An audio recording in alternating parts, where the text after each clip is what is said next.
Hello everyone, welcome back on my YouTube channel AJ Physics। चलिए scattering का अगला part पढ़ते हैं। प्रीवियस पार्ट हम लोग पढ़ चुके हैं, ठीक है। उसमें हम लोगों ने ब्राइट बिगनर फॉर्मूला पढ़ा था।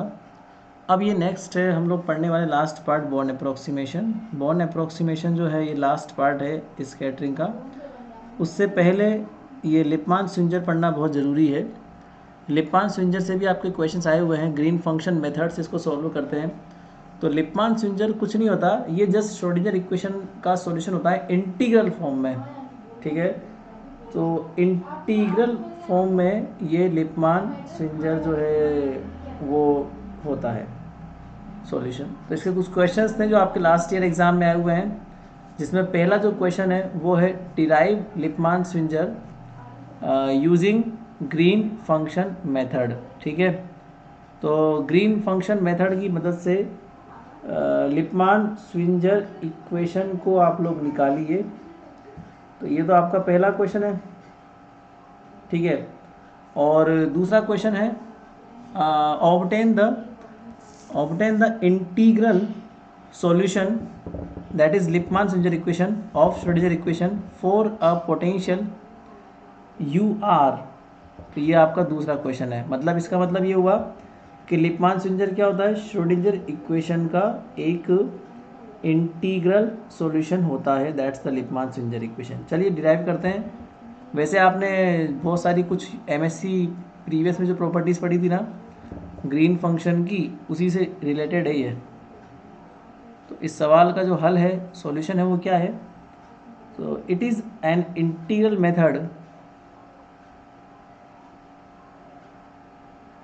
it is an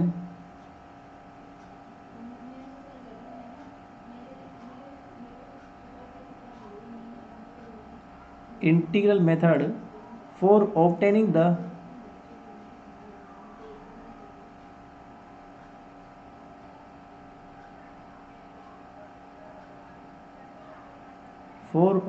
the scattering amplitude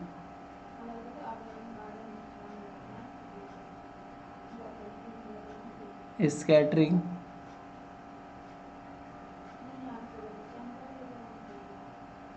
amplitude and cross section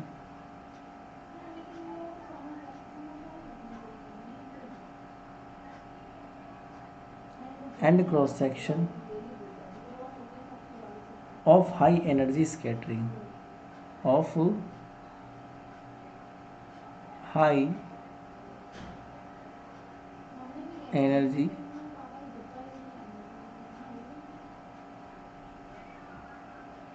scattering, ठीक है ना। तो ये एक इंटीग्रल मेथड है, क्या करने के लिए? स्कैटरिंग एम्पलीट्यूड निकालने के लिए और क्रॉस सेक्शन निकालने के लिए। कहाँ पर? हाई एनर्जी स्कैटरिंग में। तो मैंने आपसे पहले ही कहा है, पार्शियल वेव एनालिसिस मेथड जो होता है ना, वो लो एनर्जी में इफेक्टिवली काम करता है। बट बोर्न अप्रोक्सीमेशन जो होता है वो हाई एनर्जी में भी अच्छे से काम करता है, लो में भी काम करता है, दोनों में काम करता है बोर्न अप्रोक्सीमेशन। तो हाई एनर्जी फिजिक्स के अंदर हमें अगर एग्जैक्ट सॉल्यूशन निकालने हैं तो हमें लिपमान स्विंजर का यूज़ करके काम करना पड़ता है। ये लिपमान स्विंजर जो होता है ना, ये इंटीग्रल सॉल्यूशन होता है और इसी को आगे मॉडिफाइड करेंगे हम लोग बोर्न अप्रोक्सीमेशन में, ठीक है ना। तो हाई एनर्जी में ये बहुत इफेक्टिवली काम करता है, जबकि पार्शियल वेव काम नहीं करता है हाई एनर्जी में, ठीक है ना। तो using the effect of, now इसको निकालते हैं हम, कैसे करेंगे?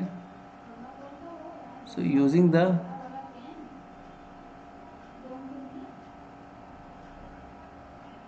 effect of angular momentum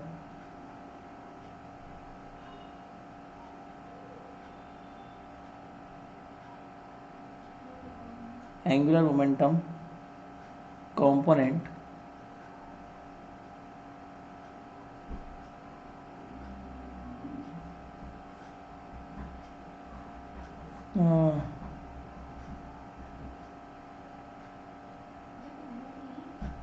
अच्छा ये लाइन इसी के साथ, सॉरी ये इसी के साथ है, कोमा लगाओ और ये लाइन कोमा के बाद ही है। Using the effect of angular momentum component, ठीक है। तो ये सॉल्यूशन करता है एंगुलर मोमेंटम कंपोनेंट को यूज़ करके, क्योंकि एल की वैल्यू को हम जीरो कर देते हैं हाई एनर्जी लो एनर्जी में। आप लोगों ने देखा भी होगा कि कि जो पार्शियल वेव मेथड होता है ना, उसमें हम लोग L0 कर देते हैं, तो वहाँ पर एंगुलर मोमेंटम आता ही नहीं है। हाई एनर्जी में L0 नहीं होगा, तो यहाँ पर एंगुलर मोमेंटम कंपोनेंट यूज़ करके हम लोग सॉल्व करेंगे। ठीक है, this can be obtained by using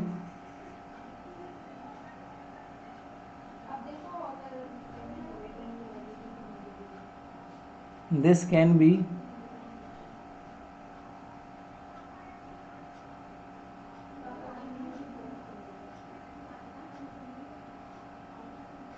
obtained by using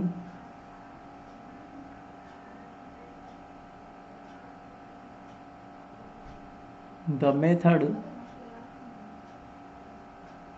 of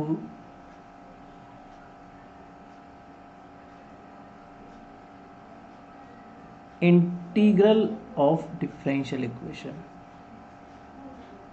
देखो कैसे करेंगे, इसका मतलब ऑफ डिफरेंशियल इक्वेशन, सुनो करते हैं solve. So from time dependent Schrodinger equation, यहाँ से स्टार्ट करेंगे। फ्रॉम टाइम डिपेंडेंट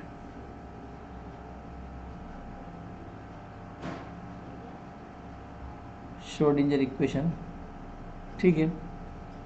तो ये होती है del 2 प्लस के स्क्वायर, के मतलब होता है 2 म्यू ई अपॉन एच का स्क्वायर, ठीक है ना। और ये वेव फंक्शन है, यहाँ पर आएगा 2 म्यू, ये पोटेंशियल आएगा। तो यही होती है time dependent, sorry time independent, अरे तो इंडिपेंडेंट, सॉरी इंडिपेंडेंट लिखो यहाँ पे, टाइम इंडिपेंडेंट, इसमें टाइम नहीं है ना। तो आपने ई के स्क्वायर क्या लिख दिया, 2 म्यू ई अपॉन एच का स्क्वायर लिख दिया ना। तो बहुत बार यूज़ करी हम लोगों ने इक्वेशन, तो इसको एक्सप्लेन करने की ज़रूरत नहीं पड़ेगी। यहाँ लिख देना where K square is equal to 2 mu E upon H का square. The equation have close similar to the Poisson equation. अब देखो पॉइजन इक्वेशन क्या होती है वो समझना। द इक्वेशन है, मैं पॉइजन के बारे में इसलिए जिक्र कर रहा हूँ क्योंकि हम लोग ग्रीन फंक्शन की बात करने वाले हैं, और ग्रीन फंक्शन आप लोगों को पढ़ाया था मैंने एमएससी प्रीवियस के अंदर। Green function is a potential of unit charge, जो यूनिट चार्ज पोटेंशियल होता है ग्रीन फंक्शन, वो हम लोग यहाँ पर यूज़ करेंगे। देखो, so the equation close similar to Poisson equation, close similar to Poisson equation. अब पॉइजन इक्वेशन क्या है हमारे पास, that is del 2 phi is equal to -4 pi rho, ये होती है। अब आपको समझाना पड़ेगा ये क्या चीज़ है, तो समझो यहाँ पे देखना। नॉर्मली पॉइजन इक्वेशन होती है del 2 फाई बराबर होता है -ρ/ε0, ये आप सबको पता है, एमएससी प्रीवियस में से पढ़ा था आप लोगों ने। अभी हम जानते हैं कि k बराबर क्या होता है, 1/4 पाई एप्सिलॉन नोड। तो 1/ε0 बराबर क्या हो जाएगा, 4 पाई k। तो del 2 फाई बराबर -4 पाई k और रो। अब CGS डायमेंशन में या नेचुरल डायमेंशन में k को 1 मान लेते हैं, तो k को 1 मानते ही अपने आप ये हो जाएगी। तो ये नेचुरल डायमेंशन या CGS डायमेंशन में ये होती है पॉइजन इक्वेशन। तो आगे देखते हैं। So the solution of Poisson equation can be obtained by Green function. The solution of Poisson equation can be obtained by green function। देखो हम लोग कॉम्प्लिकेटेड चार्ज डिस्ट्रीब्यूशन के लिए ग्रीन फंक्शन मेथड काम में लेते थे एमएससी प्रीवियस के अंदर। कॉम्प्लिकेटेड चार्ज डिस्ट्रीब्यूशन में हम लोग ग्रीन फंक्शन मेथड काम में लिया करते थे। हाँ तो देखो, तो मैंने कहा था ग्रीन फंक्शन की मदद से हम लोग इसको सॉल्व कर सकते हैं। So we use Green function to solve such equation. ठीक है। सो आगे लिखना we use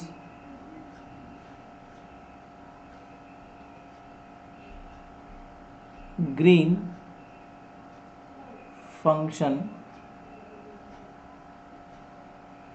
to solve such equations.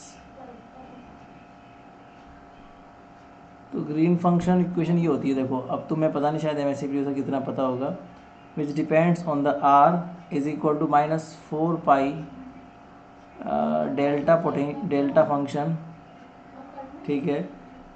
और मैंने आपसे कहा भी था ग्रीन फंक्शन जो होता है वो यूनिट चार्ज पोटेंशियल होता है। यूनिट चार्ज पोटेंशियल का मतलब अब मैं तुम्हें रफ में समझाऊंगा। देखो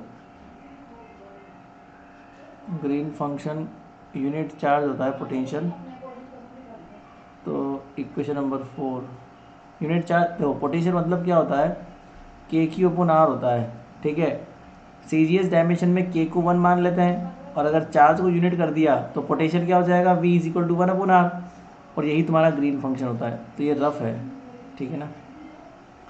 अब आगे देखो सॉल्यूशन ऑफ इक्वेशन 2। इक्वेशन 2 जो होता है ना, इसका सॉल्यूशन हम लोग पढ़ा करते थे MSc के टाइम पे, प्रीवियस के टाइम पे। सो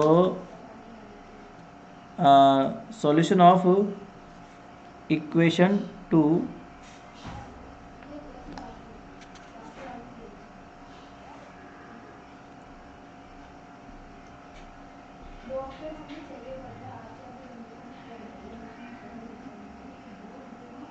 solution of equation 2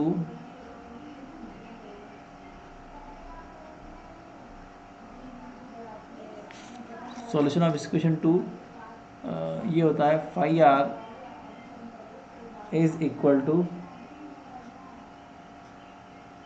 integration of d3r dash volume integration and Green function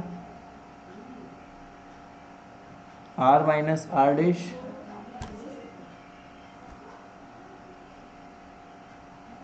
and rho r dash. तो it just equal to d3r dash rho r dash, और ग्रीन फंक्शन की value put करना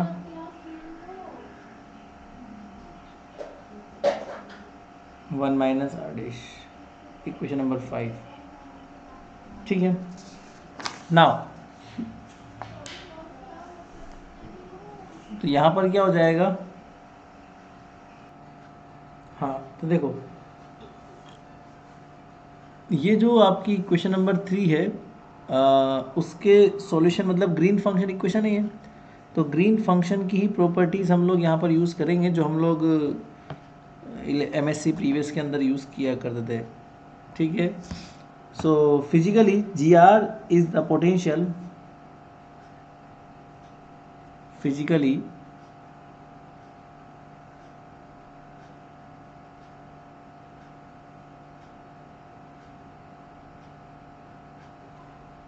GR is the potential at R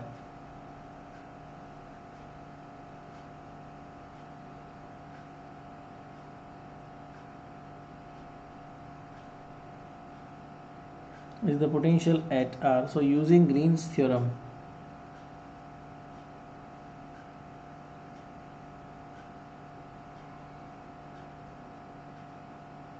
तो Green's theorem हम लोग use करते भी थे पहले। तो वहाँ पर वो यही था, ग्रीन्स थ्योरम में इंटीग्रेशन है, ये वॉल्यूम इंटीग्रल है, और ये होता है फाई del2g ग्रीन फंक्शन के लिए minus g del2 phi d tau is equal to surface integration of phi del g minus G del phi d S. ये सरफेस इंटीग्रेशन है। So if the integral falls faster than if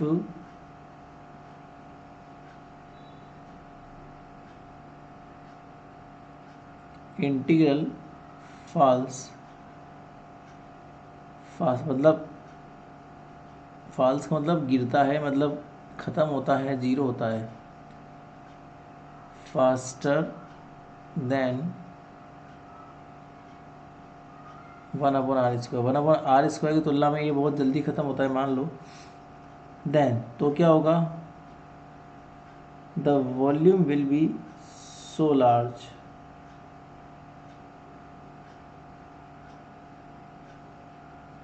the volume will be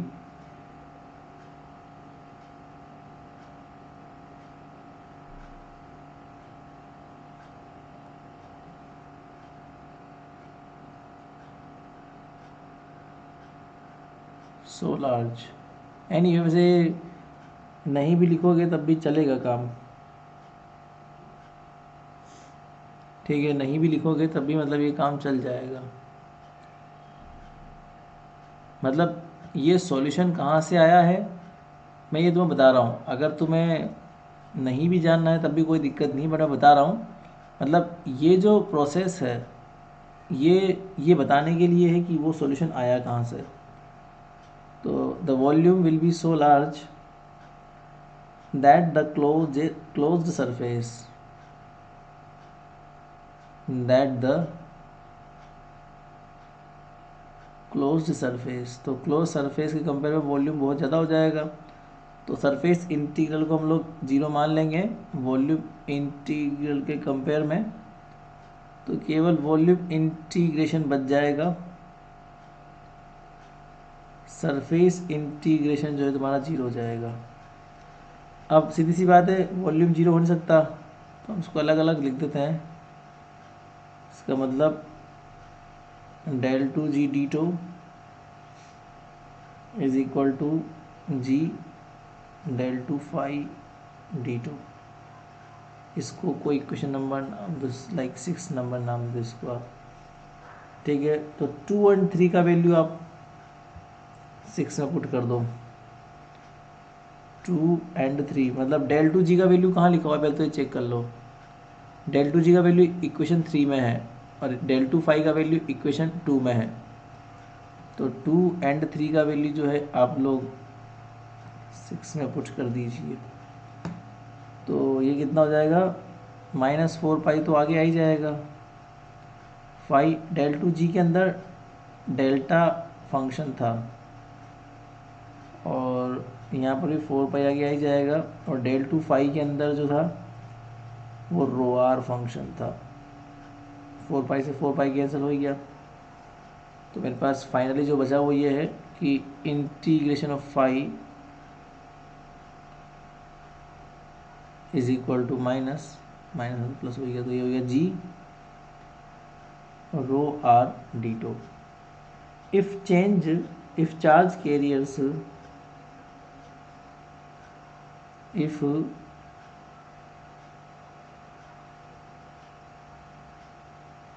charge carriers at r dash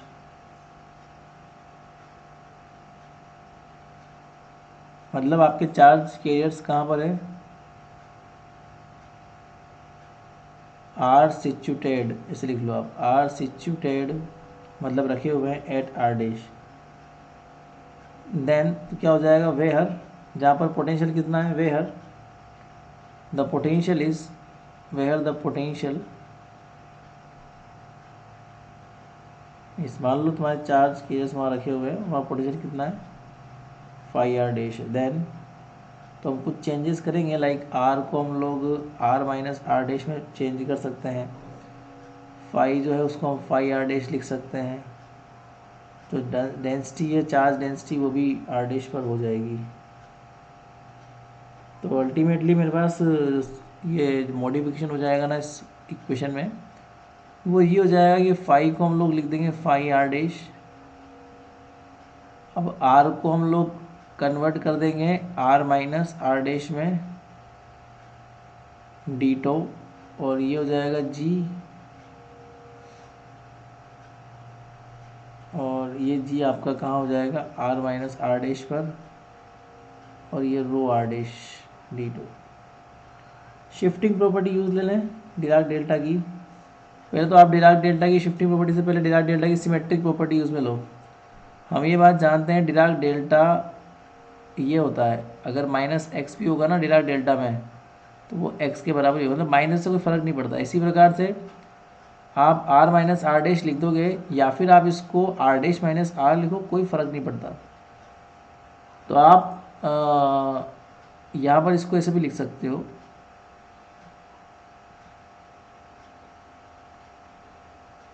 और ये volume integration है, और G R minus are dash rho are dash और D two. अब shifting property काम में ले लो। So using shifting property of Dirac delta, using shifting property of Dirac delta, बड़ा सिंपल है शिफ्टिंग प्रॉपर्टी यूज़ लेना। शिफ्टिंग प्रॉपर्टी ये होती है, अगर यहाँ कोई फंक्शन है एक्स का और यह डिराक डेल्टा है एक्स माइनस ए, या फिर 3 डायमेंशन है, तब भी कोई दिक्कत वाली बात नहीं है। और ये डी एक्स है तो 1 डायमेंशन का लिखा हुआ है, ये 3 डायमेंशन है, तो हम यहाँ एक्स की जगह ए रिप्लेस कर देते हैं। ठीक उसी टाइप से यहाँ पे आर डैश है, ये आर डैश है, तो हम आर की जगह आर डैश की जगह आर रिप्लेस कर दें। आप खुद देखो एक्स का वर्क कर रहा है आर डैश, तो जो ए का वर्क कर रहा है वो कर रहा है आर, तो हम लिख सकते हैं ना आराम से। तो मैं इस इंटीग्रेशन की वैल्यू को अगर मैं फाई आर लिख दूँ तो कोई दिक्कत थोड़ी है, और बाकी आर एच एस में कोई छेड़छाड़ नहीं करनी है, वो तो हो जाएगा r minus are dash rho are dash t two. ये वही सॉल्यूशन है जो मैंने ऊपर डायरेक्टली लिखवाया था तुम्हें। तो तुम चाहो तो डायरेक्ट भी लिख सकते हो उसको, तुम चाहो तो इस प्रकार डिराइव भी कर सकते हो। कौन सा है ये वही इक्वेशन आ चुकी है तुम्हारी, इक्वेशन 5 जो दिख रही है ना तुम्हारी इक्वेशन 5, ये वही है। एनीवे तुम लोग लिख सकते हो, मतलब डायरेक्ट लिख सकते हो, तो इसको इक्वेशन नंबर 5 ही लिखो आप, क्योंकि ये हम लोग पहले लिख चुके हैं, तो ये सॉल्व है, तो इसका कोई इशू नहीं है। नाउ अब फाइनल वेव इक्वेशन हम जानते हैं। नाउ फाइनल वेव फंक्शन आप जानते हो क्या होता है। फाइनल वेव फंक्शन ये हमने पहले भी लिखा हुआ था, साइन एफ बराबर क्या होता है, psi initial plus psi scatterer. And since आप ये भी जानते हो कि साइन स्कैटरर की वैल्यू जो होती है वो क्या होती है, f of theta phi upon r exponential iota, ये आप जानते हो, तो इसमें कोई नई बात नहीं है। ठीक है, अब now the Schrodinger equation of for psi are dash. अगर हम साइन आर डैश के लिए इक्वेशन लिखते हैं श्रोडिंगर की, now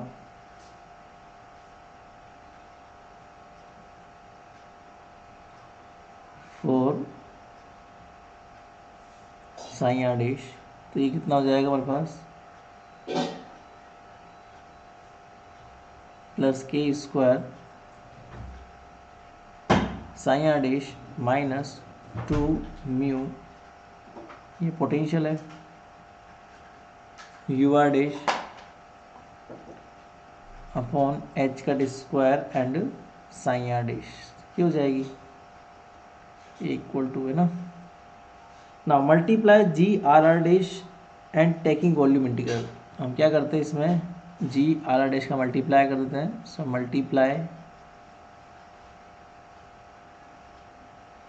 ji are are dash and taking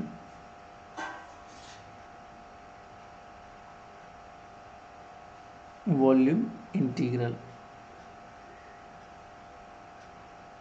तो ये कर देते हैं। तो आप ये करोगे तो ये वॉल्यूम इंटीग्रल है, और ये तुमने क्या किया, जी आर आर डैश का मल्टीप्लाई कर दिया साइन आर डैश में, डी 3 आर डैश चल ही रहा है तुम्हारा, क्योंकि ये वॉल्यूम किया तो किसी ना किसी के रेस्पेक्ट में करना पड़ेगा ना आपको, तो ये डी 3 आर वॉल्यूम इंटीग्रल है, तो ये हो जाएगा u are dash upon h cut square and psi are dash और d3 आर डैश। ठीक है, तो ये वाला काम तो हुआ हमारा। दूसरा काम क्या है कि अगर ग्रीन फंक्शन की प्रॉपर्टी हम लोग यूज़ कर लेते हैं यहाँ पे, अच्छा यहाँ पे जी आर डैश कराने की मैंने यहाँ भी तो करा मल्टीप्लाई जी आर डैश, यहाँ भी तो मल्टीप्लाई करना पड़ेगा। ठीक है, तो अब हमारे पास ग्रीन फंक्शन की प्रॉपर्टी है, तो वो भी देख लेते हैं। So let the Green function equation, ये हम जानते हैं ये होती है और ये आपको याद भी होनी चाहिए। Let the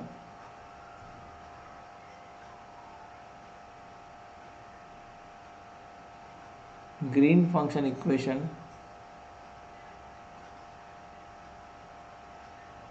del 2 plus K square G are are dash is equal to del 3, ये होता है इक्वेशन नंबर, इसको तो आई थिंक जो भी आपका है 6 दे दो, 5 होगी थी ना ऊपर, ये 7 दो, वो ऊपर 5 थी तो ये 6 है। ये बीच वाला काम तो मैंने एक्स्ट्रा करवाया तो मैं केवल इसलिए ताकि किसी को अगर जानना हो कि ये जो 5 नंबर इक्वेशन है ये कहाँ से आई है, सॉल्यूशन नंबर इक्वेशन 2 का आया कहाँ से, तो उसको समझाने के लिए फिजिकली वर्ड से लेके और यहाँ तक मैंने ये एक्स्ट्रा काम करवाया तुम्हें, है ना, ताकि तुम्हें पता चल जाए कि हाँ 5 नंबर इक्वेशन आई कहाँ से। और एनीवे तुम 5 डायरेक्ट लिख के और यहाँ से इस काम कर सकते हो, और इक्वेशन नंबर 6 से 7 हो गई है, बाकी तुम अपने हिसाब से डालना हो इक्वेशन नंबर। तो 7 नंबर से हम लोग 6 में वैल्यूज़ पुट करके देख सकते हैं। तो जैसे आप ये वैल्यू पुट करोगे तो मेरे पास इस पूरे का वैल्यू क्या आ जाएगा, वही Dirac delta, volume integration Dirac delta r minus are dash और ये psi are dash d3 r dash बराबर इंटीग्रेशन वही 2 mu u are dash upon h cut square psi are dash G r dash और d3 r dash. फिर से वही बात है, आप लोग को वही बोलूँगा मैं, डिराक डेल्टा की प्रॉपर्टी यूज़ कर लो। डिराक डेल्टा की प्रॉपर्टी का मतलब ये हुआ बेटा कि आर माइनस आर डैश को आर डैश माइनस आर लिख सकते हो, फिर शिफ्टिंग प्रॉपर्टी लगा दो तो आर डैश को आर से रिप्लेस करके हम लोग साइन आर लिख सकते हैं। तो साइन आर बराबर कितना हो जाएगा हमारे पास solution, psi R is equal to हो जाएगा सिंपली 2 म्यू को बाहर निकाल लो, एच कट को बाहर निकाल लो, ये तो कांस्टेंट है, और ये हो जाएगा तुम्हारे पास यू आर डैश अंदर बच जाएगा, और यू आर डैश के अलावा जी आर डैश बच जाएगा और साइन आर डैश बच जाएगा और d3 आर डैश। ठीक है, तो ये क्वेश्चन नंबर 8 है, तो ये इसका सॉल्यूशन आ गया। ये मैंने सॉल्यूशन किसका किया है, ये मैंने स्कैटर्ड का किया है ना, ये मैंने पूरा सॉल्यूशन किसको यूज़ करके किया है, ये मैंने स्कैटर्ड को यूज़ करके किया है ये सारा काम। चलो कोई नहीं, तो सिंपल इसको साइन आर ही लिखो तुम, सो साइन आर ही लिखो, कोई दिक्कत नहीं है, और यहाँ लिख देना जरूर ये कैसे लिखा आपने, using shifting property of Dirac delta, तो ये उससे आपने सोल्व किया है। सो नाउ द इक्वेशन 8 जो आपकी ये फाइनल इक्वेशन आपकी आई है ना, ये जो फाइनल इक्वेशन आपने लिखी है that is equation 8।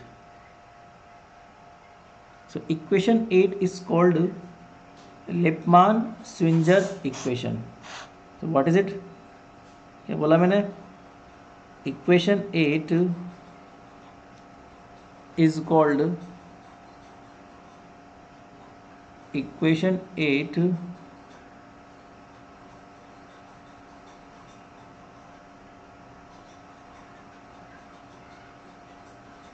is called लिपमान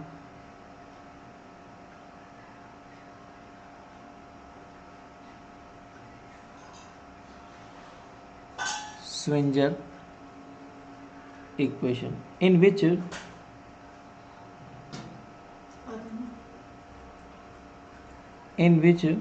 Saint-Yair has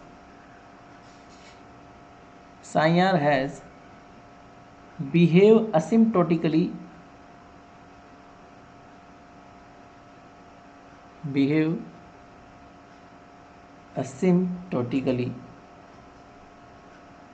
asymptotically का मतलब होता है अनंत स्पर्शी। अनंत स्पर्शी का मतलब ये हुआ कि ये अनंत पर जा सकता है, मतलब r टेंस टू इन्फाइनाइट अगर हम कर देते हैं तो Saint-Yair जो है वो साइन स्केटर्ड में चेंज हो जाएगा। तो it convert like psi scattered. तो साइन स्केटर्ड में अगर ये आ गया तो साइन स्केटर्ड में ये आते ही क्या हो जाएगा, it just behave like 2μ upon h का स्क्वायर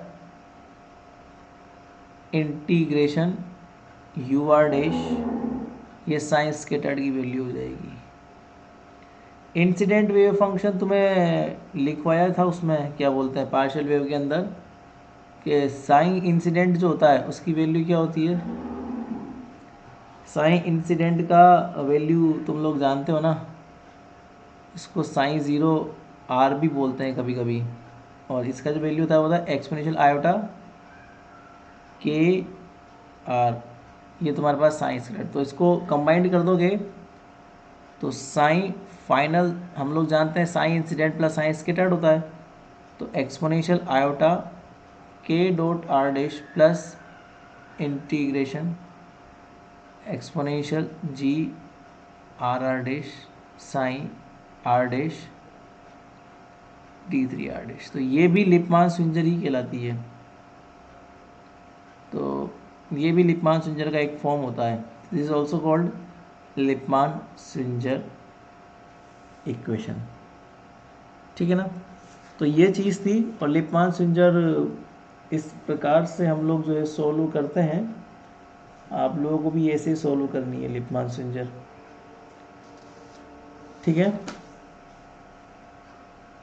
चलिए, तो ये वाली बात थी लिपमान स्विंजर की। अब आगे जो है हम लोग पढ़ेंगे बॉर्न अप्रोक्सीमेशन, जो कल पढ़ेंगे। बॉर्न अप्रोक्सीमेशन क्या होता है, बॉर्न अप्रोक्सीमेशन का यूज़ क्या क्या है, first order born approximation, second order born approximation क्या क्या होते हैं, वैलिडिटी कंडीशन क्या होती है बॉर्न अप्रोक्सीमेशन की, और बॉर्न अप्रोक्सीमेशन के कुछ क्वेश्चंस हैं, कुछ एप्लीकेशंस हैं। तो सारी बातें हैं बॉर्न अप्रोक्सीमेशन की, है ना। तो हम कल करेंगे, ठीक है।